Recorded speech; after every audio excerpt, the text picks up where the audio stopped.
Assalamualaikum warahmatullahi wabarakatuh.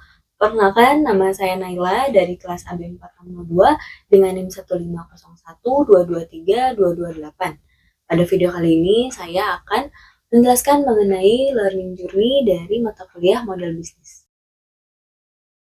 Berikut adalah timeline dari learning journey mata kuliah model bisnis, di mana pada week pertama membahas mengenai definisi model bisnis, di week selanjutnya membahas mengenai bisnis model kanvas yang terdiri dari 9 elemen, kemudian pada week 5 terdapat assessment, pada week 6 hingga week 9 membahas mengenai pola model bisnis, kemudian di week 10 hingga week 15, dari satu kelas kami dibagi menjadi beberapa kelompok untuk membuat sebuah ide bisnis melalui beberapa tahap, hingga akhirnya dipresentasikan. Selanjutnya adalah ada beberapa jenis dari pola model bisnis. Yang pertama, unbundling business model, long tail business model, kemudian multi-sided business model, freemium business model, open innovation business model, lalu ada matchmaker business model, pay in advance business model, subscription business model, scarcity and flash sale business model, serta service to product business model. Selanjutnya, dari satu kelas kami dibagi menjadi beberapa kelompok, di mana kami harus membuat sebuah ide bisnis dimulai dari beberapa tahapan. Yang pertama dari tahapan design thinking yang terdiri dari 5 fase, kemudian membuat empathy map canvas, dilanjutkan dengan membuat value proposition canvas, kemudian loss analysis, kemudian business model canvas, dan terakhir mempresentasikan dari ide bisnis ini. Nah, untuk membuat ide bisnis tadi, kami diharuskan membuat kelima fase design thinking dimulai dari fase pertama, yaitu empathize, di mana kami mengobservasi, mewawancarai target konsumen, dimulai dari mencari tahu personanya, kemudian problems-nya, dan gains yang mereka inginkan. Selanjutnya adalah fase kedua dari design thinking, yaitu fase define, di mana pada fase ini kami mengidentifikasi dan menganalisis hasil observasi pada fase sebelumnya. Pada contoh ide bisnis yang kami buat, fase define adalah mahasiswa dengan rentang usia 18-23 tahun yang rentan mengalami stres dan kecemasan berlebih. Selanjutnya adalah fase ketiga pada design thinking, yaitu ideate. Berdasarkan masalah yang ditemukan pada hasil observasi, dibuatlah ide atau solusi yang bisa menyelesaikan masalah dari target konsumen.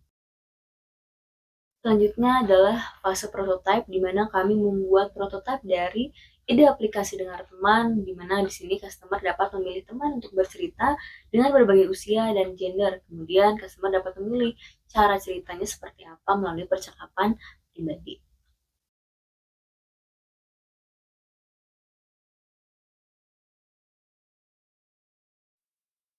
Selanjutnya adalah fase berikutnya dari design thinking, yaitu fase tes, di mana kami melakukan tes kepada beberapa target konsumen mengenai layanan yang telah kami berikan, mengenai hal-hal apa saja yang mereka sukai, hal-hal apa yang masih membingungkan bagi mereka, dan hal apa yang mereka harapkan untuk produk yang diberikan.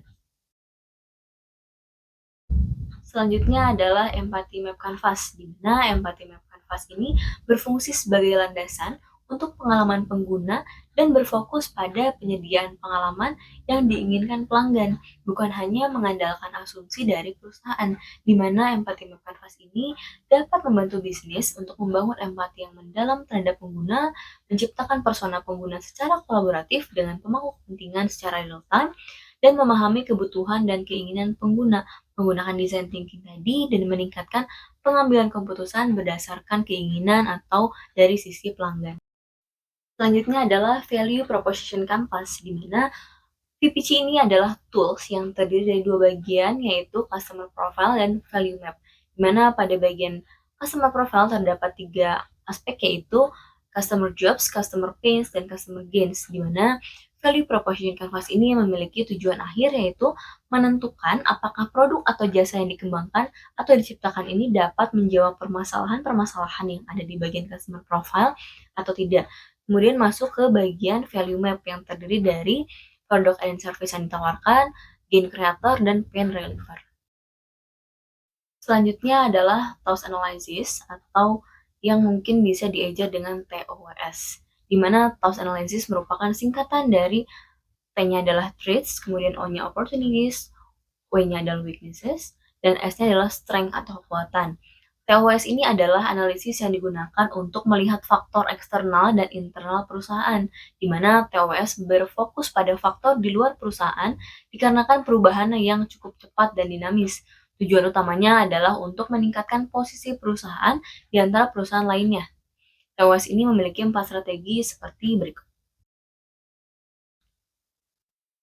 Selanjutnya adalah bisnis model kanvas, di mana bisnis model kanvas ini merupakan tool dan strategi bisnis yang dapat menerjemahkan konsep, konsumen, infrastruktur, maupun keuangan dalam perusahaan dalam bentuk 9 elemen yang terdiri dari customer segment, kemudian customer relationship, channels, value proposition, revenue stream, key activities, key resources, key partnership, dan cost structure.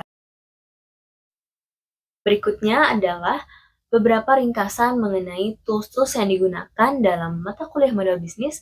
Yang pertama adalah Business Model Canvas, Empathy Map Canvas, Task Analysis, Value Proposition Canvas, Pestle Analysis, dan Pola Model Bisnis. Baik, cukup sekian video mengenai learning journey dari mata kuliah model bisnis selama 1 semester. Saya Naila mengucapkan mohon maaf apabila terdapat kesalahan. Wassalamualaikum warahmatullahi wabarakatuh.